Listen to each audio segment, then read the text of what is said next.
Qu'est-ce que le produit intérieur brut? Le produit intérieur brut, PIB, est un indicateur qui mesure la richesse d'un pays, c'est-à-dire tout ce qui est produit dans le pays en une année.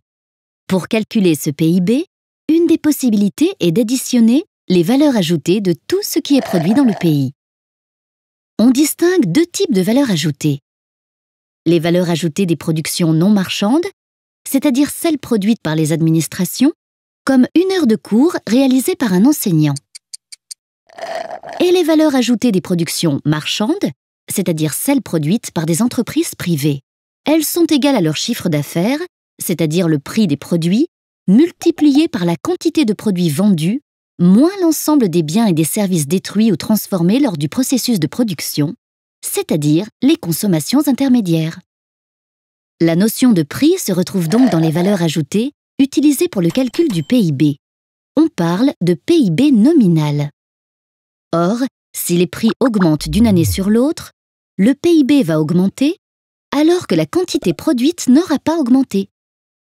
Pour pouvoir comparer le niveau de richesse d'un pays d'une année sur l'autre, il faut donc enlever la variation des prix pour se rendre compte uniquement de la variation des quantités produites. Pour cela, on utilise l'indice des prix à la consommation, IPC, mesuré par l'INSEE. On obtient alors le PIB réel. Attention, si on souhaite comparer le niveau de richesse entre pays, il faut convertir les PIB dans une monnaie unique, le dollar PPA, parité du pouvoir d'achat. Celui-ci permet de gommer les différences de niveau de prix entre les pays. Il faut également prendre en compte le nombre d'habitants par pays. Plus il y a d'habitants, plus la production globale peut être importante. On divise alors le PIB de chaque pays par le nombre d'habitants du pays. On obtient alors le potentiel de richesse de chaque habitant. Cependant, la richesse d'un pays ne se limite pas forcément à sa production, mais pourrait également prendre en compte la qualité de vie dans ce pays.